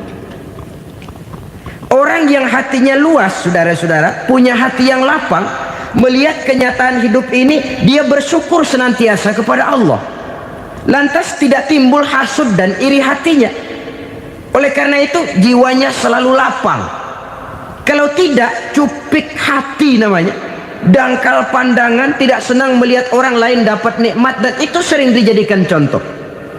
Kalau orang yang lapang dada, dia lihat tetangganya beli TV baru, dia berkata, alhamdulillah ya, tetangga kita beli TV, mudah-mudahan kita bisa ikut nonton. Lapang dadanya. Tapi orang yang sempit hati, lihat tetangga beli televisi, meriang. Enggak diapa-apain, meriang. Besoknya dengar tetangga beli motor, makin sakit, ke rumah sakit. Lalu di rumah sakit dengar tetangganya beli mobil, mati. Disiksa oleh perasaannya sendiri. Orang kalau hati sudah sempit dalam hidup, kemanapun dia pergi, sempit rasanya medan kehidupannya. Kemudian kita melihat juga ada orang yang menilai bahwa bahagia itu katanya kalau punya kedudukan yang tinggi, pangkat yang agung, wibawa yang besar. Mungkin betul, tapi mungkin juga tidak. Bergantung kepada hati orang yang punya pangkat itu. Sama dengan harta tadi. Harta akan membawa bahagia kalau dia jatuh ke tangan orang yang berhati lapang. Tapi harta akan jadi bencana kalau jatuh ke tangan hati orang yang sempit. Pangkat akan membawa bahaya kalau jatuh di tangan hati orang yang sempit. Lebih dari itu, kenyataan mengajarkan kepada kita bahwa ternyata pangkat dan jabatan tidak selamanya memberikan kebahagiaan dalam kehidupan. Bahkan resikonya kelewat besar. Beberapa bukti kita bisa ambil dari para pemimpin dunia yang menjadi korban lantaran pangkat dan jabatan yang disandangnya. Saudara ingat Presiden Abraham Lincoln dan John Kennedy dari Amerika? Dibunuh orang. Park Chung-hee dari Korea Selatan, Ziaur Rahman dari Bangladesh, Anwar Sadat dari Mesir, terakhir Indira Gandhi dari India, menjadi korban dari pangkat dan jabatan yang disandangnya dari orang-orang yang tidak senang dia memegang jabatan itu. Dia akan mudah mengundang bencana. Sehingga pantas kalau seorang presiden terkemuka Amerika, Harry Truman namanya, dia mengatakan jabatan presiden itu, kata dia, seperti orang nunggang macan, naik macan. Harus kita taiki, kalau enggak dia bakal nerekam kita, ngeri katanya. Adapun orang yang hatinya lapang, kalau dia menerima pangkat dan jabatan, dianggapnya itu satu kesempatan untuk berbuat baik. Tapi orang yang berhati sempit, menerima pangkat dan jabatan, bukan kadang-kadang menerima, malah berusaha setengah mati mencapai dengan segala cara. Kalau perlu jilat atas, jilat atas. Jadi golongan sumuhun dawu. Jadi kelompok kulon nuwun, yes sir, yang kerjanya cuma oke bos. Kalau perlu jilat atas, jilat atas. Kalau perlu injak yang bawah, injak yang bawah. Perlu sikut kiri kanan, sikut kiri kanan. Yang penting pangkat dapat, jabatan dapat.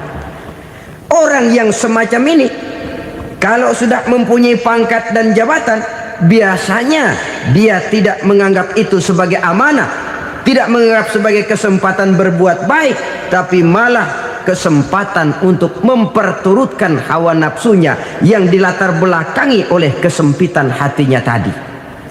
Apalagi kalau orang memperoleh pangkat karena banyak mengeluarkan uang. Seakan-akan pangkat dan jabatan itu sekarang macam proyek, pakai tender.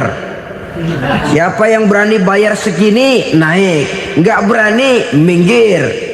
Padahal logikanya, kalau orang mencapai satu jabatan karena banyak mengeluarkan uang, hampir bisa dipastikan bahwa setelah jabatan itu dia pegang, langkah pertama yang akan dilakukannya ialah berusaha bagaimana uang yang dia keluarkan supaya kembali. Ya paling kurang pulang modal dulu dong. Soal mikirin rakyat soal nanti, tapi ini modal harus pulang. Itu celakanya kalau orang memperoleh pangkat dan jabatan cuma karena banyak mengeluarkan uang. Jarang orang yang mempunyai keyakinan dan pandangan bahwa pangkat dan jabatan merupakan amanah. Jadi sekali lagi, pangkat dan jabatan mungkin saja membawa kebahagiaan kalau jatuh ke tangan orang yang berhati lapang. Tapi bisa jadi bencana kalau dia jatuh ke tangan orang yang mempunyai hati yang sempit. Dan lagi-lagi stresnya hati yang lapang. Lalu sebagian orang, saudara, ada yang berpandangan katanya bahagia itu kalau jadi orang terkenal, mempunyai popularitas, menjadi idola di kalangan remaja, di kalangan orang tua, di segala lapisan masyarakat. Padahal makin populer orang makin terikat dia.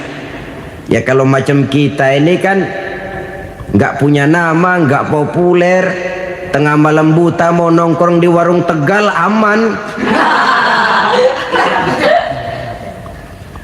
Tapi pangkat, jabatan, kedudukan, popularitas menyebabkan kita diikat dengan berbagai macam peraturan. Cuma mandi sama ke WC saja yang nggak dikawal.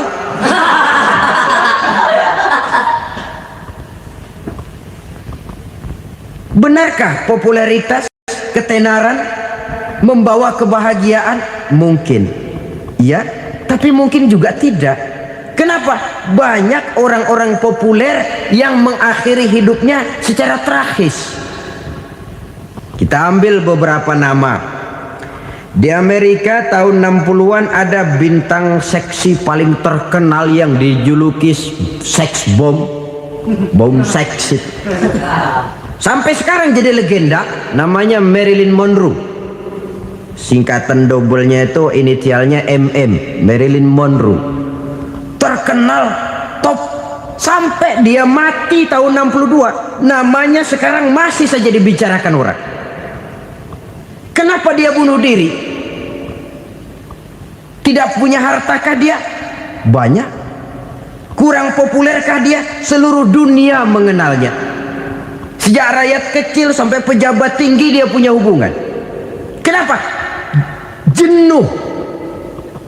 Dia terlahir dalam keadaan yatim. Setelah itu tidak lama dia berangkat remaja, ibunya meninggal. Pindah dari wanita asuh ke wanita asuh sampai 12 orang ibu angkatnya. Dan kekecewaan yang paling parah, setiap laki-laki yang dekat dengannya hanya seperti kapal berlabuh. Datang dan pergi silih berganti, padahal dia merindukan seseorang yang bisa melindungi hidupnya. Dia rindukan itu dan dia tidak pernah menemukan. Itu yang akhirnya menyebabkan dia minum pil tidur kelewat dosis, minum obat tidur kebanyakan, ya tidur terus sampai sekarang.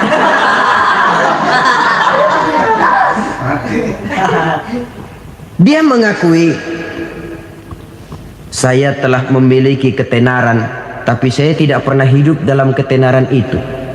Saya pandai main sandiwara, tapi saya ingin hidup dalam alam yang real sebagaimana umumnya orang. Itu yang dia rindukan. Menyusul jejak yang namanya Marilyn Monroe ini, Billie Holiday, saudara kenal tentu, di rumah sakit dirawat. Dia juga minum obat overdosis, mati lagi. Jimi Hendrix minum obat tidur overdosis kelewat batas, mati lagi. Lalu yang menghanyutkan diri di danau, Janis Joplin dan Brian Jones. Ini orang-orang populer, orang-orang terkemuka yang mengakhiri hidup secara tragis, bukan karena tidak terkenal, mungkin karena sudah saking terkenalnya. Contoh paling belakangan, Bruce Lee. Wah, ini tukang-tukang kepruk tentu kenal siapa dia. Sampai sekarang pun tabir kematiannya masih merupakan misteri. Dan yang masih hidup juga menunjukkan gejala yang aneh. Michael Jackson, rumahnya di Beverly Hills itu dijaga sedemikian rupa, dan dia selalu curiga kepada setiap makanan harus steril, bersih dari segala macam kimia.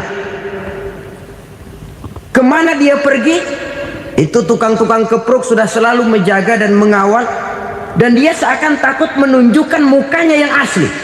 Hingga kalau tampil ke tengah di luar show, dia kadang memakai pakaian yang tidak menunjukkan dia yang sebenarnya, takut dikenali orang. Ternyata popularitas sering jadi momok yang meracuni kehidupan manusia. Oleh karena itu, benarlah junjungan kita pada saat beliau mengajarkan orang akan bahagia kalau dia mempunyai hati yang lapang. Nah, sekarang masalahnya untuk mendapatkan hati yang lapang, caranya bagaimana? Kita kembali kepada konsep Quran. Allah mengajarkan, ala inna bi dzikrillahi tatmainnul qulub. Ketahuilah bahwa dengan banyak mengingat Allah, hati akan tenang, jiwa akan lapang. Dengan kata lain, dekat dengan agama, merasakan kehadiran Allah dekat dalam hidup, itu muara pertama untuk mencapai hati yang lapang. Ala inna bi dzikrillahi tatmainnul qulub. Jangan macam orang sekarang ingin mendapatkan ketenangan lalu tapak di puncak gunung, di gua-gua, di tempat sepi. Iyalah kalau nggak ada ular. Kalau tergigit ular berbisa, ketenangan belum, mati jelas itu. Islam positif untuk mendapatkan ketenangan. Ala inna bi dzikrillahi tatmainnul qulubi. Bahwa ketahuilah bahwa dengan banyak mengingat Allah, hati akan tenang, jiwa akan lapang, nuansa pikiran akan luas. Karena yang namanya bahagia ada dimanapun manusia berada. Di kampung ada bahagia, di kota ada bahagia, di ngarai, di lembah, di gunung, di hutan, di lautan, di angkasa luar, dimanapun bahagia itu ada kalau kita bermodalkan hati yang lapang ini. Dan hati akan lapang kalau kita dekat dengan agama. Dekat dengan harta buat sementara hati mungkin tenang, tapi ketenangan yang relatif dan temporer. Apalagi orang tiap kali tambah harta, tiap kali tambah rencana, itu wajar. Mungkin sebelumnya saudara berpikir, kalau punya duit 5.000 enak nih. Begitu punya duit 5.000, aduh sayang kalau 10.000 aja. Tiap kali tambah harta, tiap kali lain rencana. Makin banyak rencana, makin menjauhkan kita dari yang namanya ketenangan. Padahal ketenangan merupakan unsur utama untuk mencapai bahagia. Dan ketenangan itu bermuara dalam hati manusia. Tengoklah kehidupan ini. Orang yang banyak harta dengan orang miskin, berbedakah rasa sakit yang mereka tanggungkan? Rasanya tidak. Walaupun si kaya tidur di kasur empuk berselimutkan sutra mahal, sementara si miskin meringkuk di balai bambu yang keras dan kasar. Apabila maut datang, dia juga tidak pernah pilih bulu. Maut datang menjemput si kaya di singgasana keemasannya, dikelilingi oleh para pengasuh, dayang dan idang serta para pengawal. Dan maut pun datang menjemput si miskin papa, sehingga ia tergelepar di tepian jalan. Kedua-duanya bernama mati. Kalau nyata bahwa sakit yang ditanggung si kaya tidak beda dengan sakit yang ditanggung si miskin, bukan harta semata yang membuat orang bahagia. Hati yang tenang, jiwa yang lapang penuh kedamaian, karena banyak berzikir dan mengingat Allah, itu merupakan modal utama untuk mencapai sesuatu yang bernama bahagia.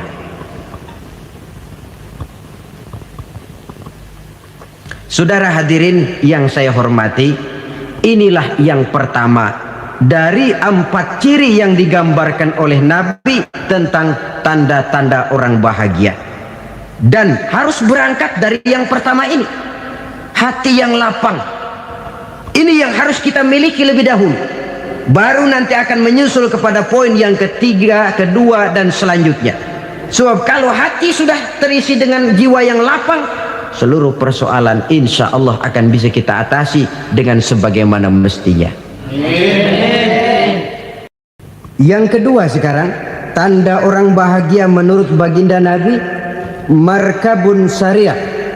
Orang bahagia itu, kata beliau, punya kendaraan biar cepat asal lancar.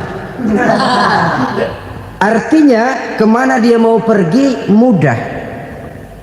Apa maksud hadis ini? Kalau kita kaji lebih dalam, kendaraan itu kan alat transportasi. Transportasi tidak lain adalah usaha memudahkan komunikasi. Pindah dari situ kepada teori bahwa manusia adalah zon political, makhluk bermasyarakat yang tidak bisa memenuhi kebutuhan hidupnya secara sendirian. Kita memerlukan keberadaan orang lain dalam kehidupan ini. Untuk memakai baju saja kita sudah perlukan petani yang tanam kapas, pabrik yang memintal kapas jadi benang, pabrik yang menenun benang jadi kain, sampai kepada mesin jahit, sampai kepada tukang jahit. Itu cuma untuk memakai pakaian saja. Tidak seorang pun di antara kita yang sanggup memenuhi kebutuhan hidupnya secara sendiri. Kita perlu orang lain. Maka kebebasan dalam arti mutlak, kebebasan tanpa batas, itu tidak mungkin ada dalam kehidupan. Karena kita mengadakan yang disebut interaksi sosial. Setiap kegiatan kita tentu melibatkan orang lain. Menurut kita barangkali kita bebas jalan di jalan raya semaunya, tapi orang lain berkendaraan pun merasa bahwa ini ada juga jalan haknya, dan begitu selanjutnya. Oleh karena itu, maksud dari kendaraan yang cepat ini adalah khulata'uhu ma'as solihin. Lingkungan pergaulannya terdiri dari orang-orang soleh. Pergaulannya luas. Kemana dia pergi ada temannya. Kesulitannya ada tempat dia cerita.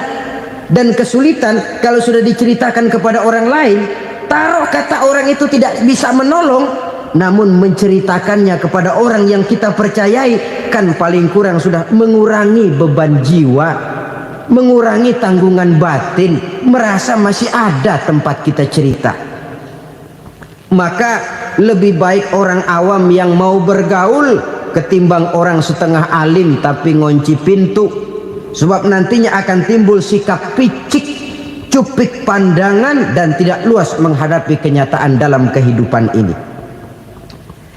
Namun yang harus kita garis bawahi, pergaulan memang mesti luas. Namun jangan sekali-kali lupa bahwa pergaulan sangat besar pengaruhnya dalam ikut membentuk kepribadian manusia. Sehari-hari bisa kita bilang, kalau kita dekat sama tukang minyak wangi, sekalipun nggak dibagi minyaknya, baunya tentu dapat. Betul? Tapi dekat sama tukang elas, walaupun nggak kena apinya, asapnya mesti kena. Kalau Syauqi mengatakan lebih jelas lagi, man asyaral asrafa asa musyarrafan wa muasyiral anzali ghairu musyarrafin. Awalam taral jildal hakira muqabbalan bisagri lamma sara jildal mushaf. Siapa yang bergaul dengan orang mulia, dia bakal ikut menjadi mulia. Tapi siapa yang berteman dengan orang hina, dia tidak bakal ikut menjadi mulia. Tidakkah kau lihat, kata Syauqi, kulit kambing yang hina pun dicium orang ketika menjadi kantong Quran. Kulit kambing hina, kalau dia sendirian gak ada yang mau cium. Tapi begitu dia bergaul dengan Quran, menjadi kantong Quran, dipakein minyak wangi, ditaruh di tempat yang tinggi, mau diambil dicium dulu, dibawa dengan penuh hormat dan hati-hati. Kulit kambing yang hina lantaran berteman dengan Quran, numpang mujur. Tapi coba lihat kalau kulit kambing berteman dengan kayu, jadi beduk, habis. Zohor dikemplang, asar dipukul. Itu pun sedikit saja, cuma salah milih teman. Yang temennya Quran dihormati orang, yang temennya kayu lantaran jadi beduk, gelap-gelap subuh orang udah kemplangi.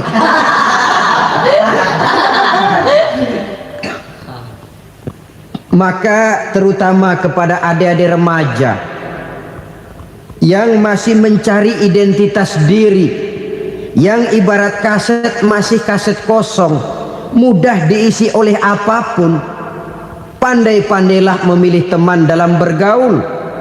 Karena banyak orang yang tadinya baik-baik, ketika terseret dalam pergaulan dengan orang yang tidak baik, kebaikannya menjadi lentur dan luntur. Tapi berapa banyak bajingan-bajingan tengik, orang-orang yang berlumur noda dan dosa, tiap hari melakukan maksiat, namun bergaul dengan orang yang baik-baik, pada akhirnya sedikit demi sedikit beringsut dan berangsur dia terbiasa mengikuti kebaikan-kebaikan. Saya tekankan ini kepada remaja karena mereka masih mencari identitas diri. Apa yang mereka lihat mereka mau, apa yang mereka dengar mereka ingin tahu. Coba lihat kehidupan remaja. Pulang nonton film Rambo, pengen jadi Rambo, gagah, maunya belekai melulu. Pulang nonton film Superman, pengen bisa terbang. Pulang nonton India, nyanyi melulu. Wajar, mereka masih mencari identitas diri. Saya ini sebenarnya siapa? Lingkungan, pergaulan akan membentuk itu.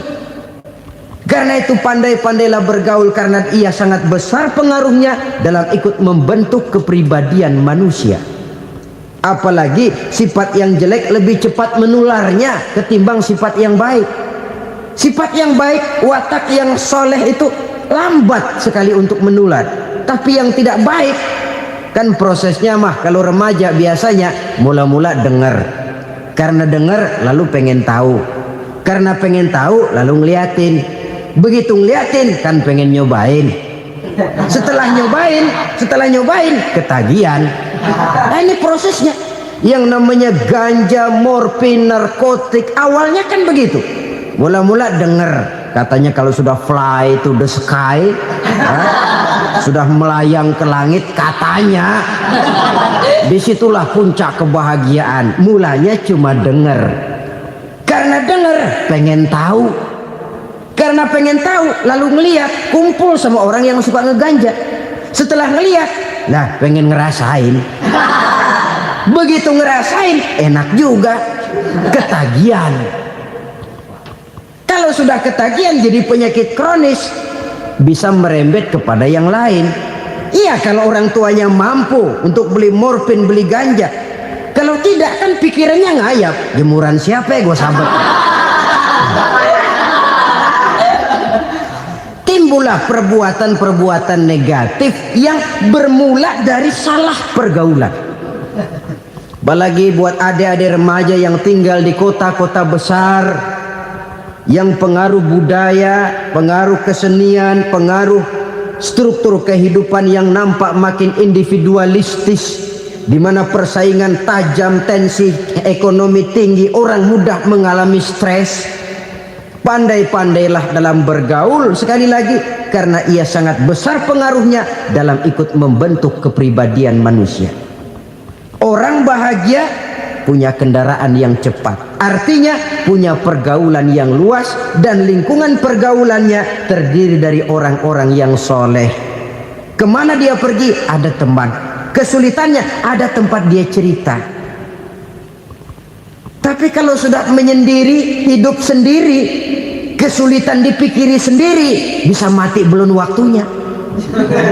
Tidak ada tempat berbagi rasa, tidak ada tempat bercerita, tidak ada tempat mengurangi beban dalam kehidupan. Pantas betul kalau Islam sangat menggalakkan dan menganjurkan orang kalau sudah sampai waktunya itu untuk melangsungkan nikah. Kata Nabi, ya ma'syaras syabab man istata'a minkumul ba'at falyatazawwaj. Hai para pemuda, kalau sudah mampu memberi nafkah, kawinlah, nikahlah kamu. Kenapa? Sudah ada teman hidup, tempat berbagi rasa. Kesulitan kalau ada tempat cerita akan lebih ringan ketimbang kita telan sendiri, walaupun bobot kesulitannya sama beratnya. Saudara-saudara kaum muslimin, rahimakumullah, inilah ciri yang kedua, punya kendaraan biar cepat asal lancar. Kemana kita mau pergi gampang. Dengan kata lain, setelah hati yang luas, pergaulan yang luas. Dua. Yang ketiga sekarang, tanda orang bahagia itu menurut Nabi, misbahun mudhi'un, punya lampu yang terang. Oh, itu enggak problem. Sekarang sudah zamannya listrik masuk desa, Pak. Lampu sudah terang semua. Betul, kalau itu yang dimaksud. Tapi tidak cuma itu. Karena lampu yang dimaksud di sini, lampu yang akan menerangi seluruh perjalanan hidup. Dan perjalanan hidup itu sudah dimulai sejak kita terlahir ke alam ini sampai masuk ke alam barzah, kumpul di padang mahsyar sampai ke akhirat. Lampu yang menerangi itu yang diperlukan. Kalau lampu, katakanlah yang paling top sekarang kan lampu jenis Mercury.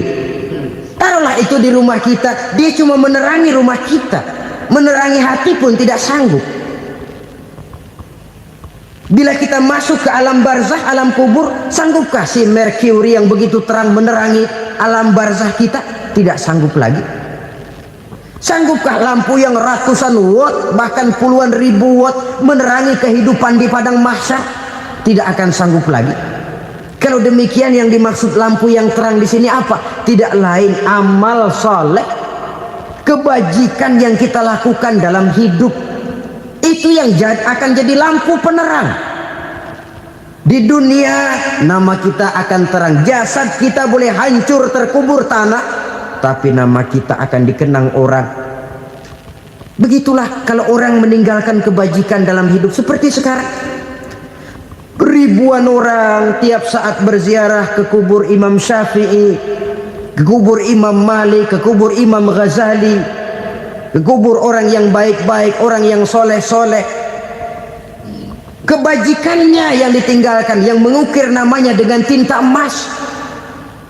Sehingga saudara sudah terbaring di alam kubur, orang lewat, Allah, ini kuburannya Fulan bin Fulan, dulu ini kebaikannya Masya Allah, saya ikut merasakan. Mari kita mampir sebentar, kita Fatihah, mohon disampaikan Allah pahalanya kepada almarhum. Al-Fatihah. Itu kalau orang baik-baik. Lalu saudara tanya, Pak, orang mati dikirimin Fatihah apa nyampe pahalanya? Saya jawab, kalau saudara nggak percaya, mati dulu dah. Nanti saya Fatihain, tungguin di sana, umpama nggak sampai balik lagi kemari. Sekarang ini kan maunya otak-otakan saja, kalau nggak masuk otak nggak percaya. Padahal alam gaib itu nggak bisa diotak-otakin.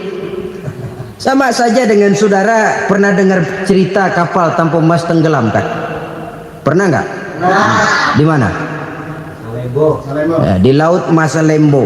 Begitu ke Tampo Mas tenggelam, ratusan penumpang itu terjun ke laut, dipermainkan gelombang, berjuang menghadapi maut itu. Orang lagi timbul tenggelam di lautan, dihantam ombak, kita tengokin pakai helikopter. Pak, lagi timbul tenggelam ya? Iya, tolongin. Jangan khawatir Pak, nih saya kirim intan Pak, harganya 10 juta. Kira-kira orang yang timbul tenggelam di laut seneng nggak? Kan mahal toh intan 10 juta. Kenapa dia nggak senang? Karena intan 10 juta dalam kondisi seperti itu tidak sanggup menyelamatkan dia.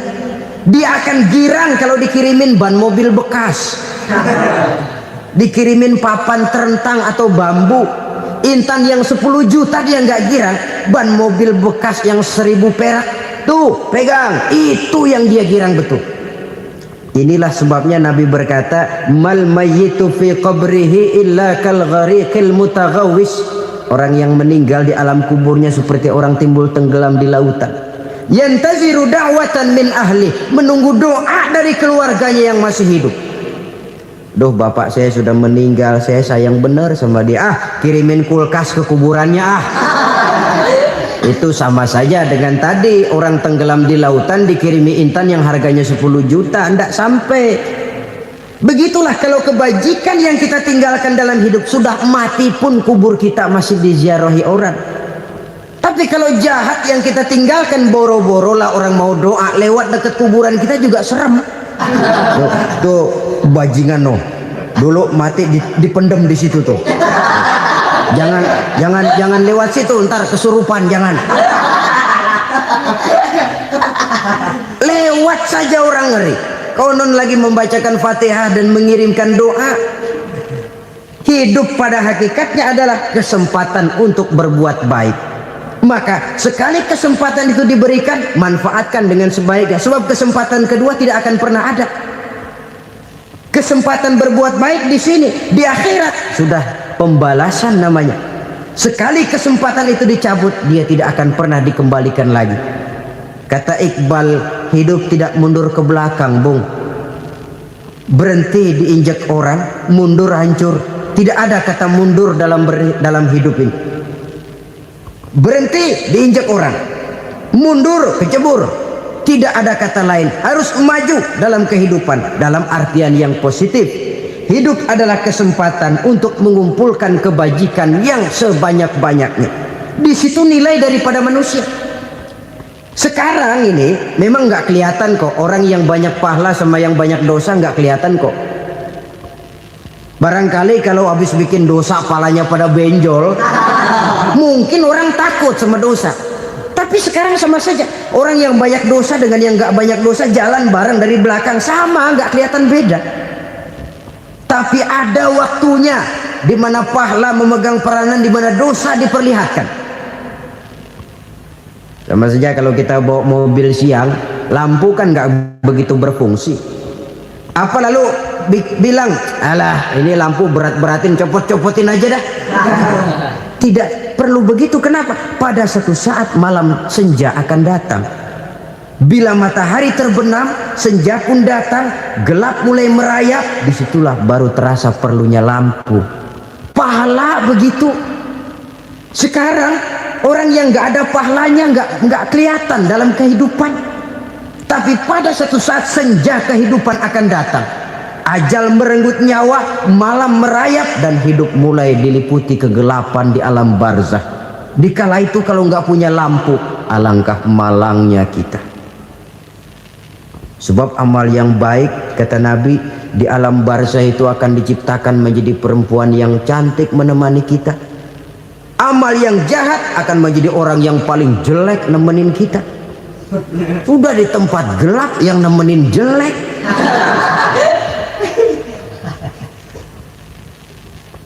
Kaum muslimin rahimakumullah. Kalau demikian masalahnya, tergantunglah kita pandai memanfaatkan waktu. Al-waktu kasayf, waktu itu cepat sekali. Yang namanya waktu itu tahu-tahu. Tahu-tahu udah tahun 87. Tahu-tahu udah begitu. Tahu-tahu yang kemarin anak-anak, sekarang udah pada punya anak. Tahu-tahu saja itu. Begitu cepat waktu berlalu. Kalau tidaklah pandai kita memanfaatkannya, akan rugi kita. Nabi bersabda, man kana yaumuhu khairun min amsihi fahuwa rabih. Barang siapa yang hari ini lebih baik daripada hari kemarin, itu orang untung. Hari ini lebih baik daripada kemarin. Bulan ini lebih baik dari bulan kemarin. Tahun ini lebih baik dari tahun kemarin. Itu orang yang beruntung. Tahun kemarin sembayangnya maghrib doang, sekarang udah tambah isya. Tahun kemarin cuman Idul Fitri aja ngancem bener, sekarang udah tambah Jumat, lalu tambah lagi maghrib, tambah lagi isya, dan selanjutnya. Hari ini lebih baik daripada kemarin, itu orang yang beruntung.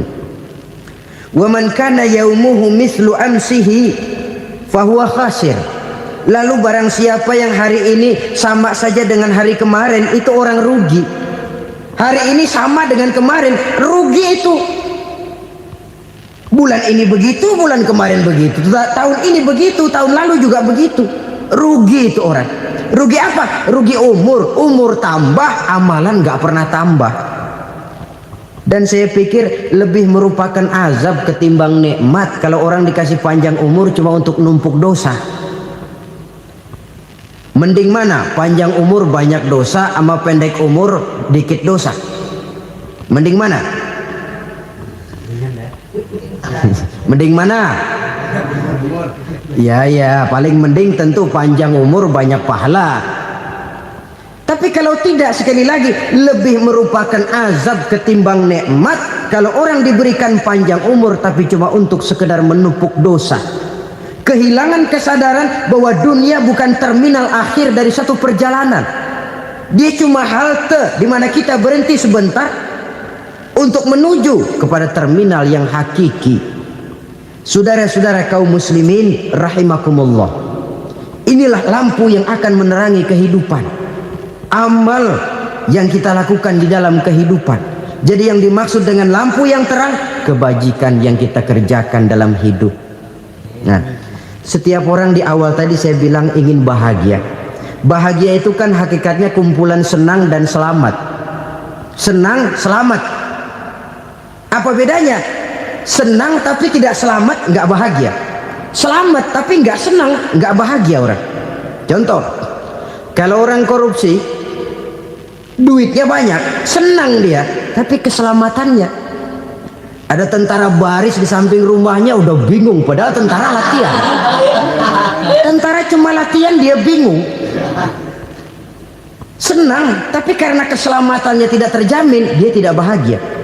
Sebaliknya pegawai negeri jujur benar, cuma segaji-gajinya, selamat nggak korupsi tapi melarat, ya nggak bahagia juga, kurang senang. Kesenangan dan keselamatan untuk dunia saja, ya sekali lagi, kalau cuma sekedar untuk dunia saja bisa dibeli pakai uang, bisa dibeli pakai uang.